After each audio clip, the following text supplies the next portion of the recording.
I didn't like how we started.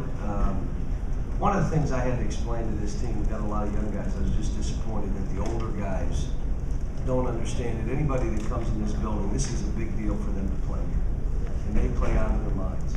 Every team we play. So if you let them beat you to balls and you don't play harder than them, that's the kind of effort, that's what happens. In the second half, I think they got a little more down and weren't able to make the shots they made early, and then you spread the game out. Without Michael Gilchrist and Anthony Davis, we're down at halftime. Those two were so good at the first half, that's the only reason we were up.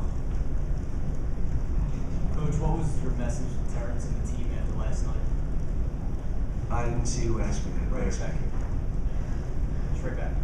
Oh, well, you know, he understands, and the team understands. We have a curfew now.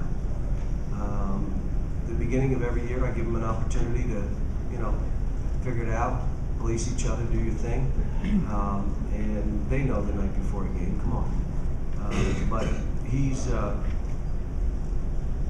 you know, he knows, he feels bad at what he did, and so we'll deal with it. Now we have curfew. Not all bad. We'll go, you know, curfew weekdays and weekends, and have these guys in and settle in on what we've got to do.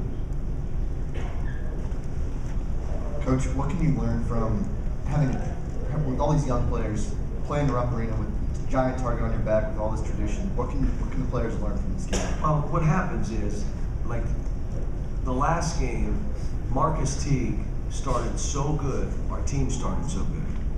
This game, he was trying to make heroes plays to get oohs and ahs from the crowd, so he turned it over twice in 4 minutes, 3 minutes. He's had 4 turnovers in 70 minutes to this point. He had 2 in 4 minutes, cross-court passes with guys wide open in the corners, and he held on to the ball too long. He wanted to hold it till the last second before he passed. That's what happens when you start getting away from how we're playing and reverting a little bit. And I got on him about it, and I told him I'm not changing. That's you're doing. The other thing is, did you see Darius run that court at the end of the game? Why don't you start the game running that court like that? The same thing with Duran. Now Duran played well, 8 assists, no turnovers. I mean, he played pretty well, but still defensively, he's not. He and Darius are not where they need to be with the rest of these guys. We got to work a little bit on Cal, on post defense, and some other things. But you know, we ended up doing some half decent stuff. Yeah, John, why do you think Duran and Darius are not where they would need to be? You would think maybe they should be ahead. I don't know. I mean, I thought Darius at the end of the game played pretty well. You know, I don't know if they were uptight because it's the real season now and the stuff is on, and we're this highly ranked team who could get beat by 100 teams in the country right now. And we didn't perform. And again, if Michael wasn't out there and Terrence wasn't there, or Anthony wasn't out there, we're down at half. We're down. John, how well does the lobbing, how big of a part of what you're doing right now with the lobbing to Anthony, how well does that sort of substitute for a low post power kind of thing? Well, he doesn't have that game. That's not his game. But Michael does, Terrence does, Kyle Wilshire does. We have enough post guys. We didn't throw it to him enough in the first half, but we have those guys.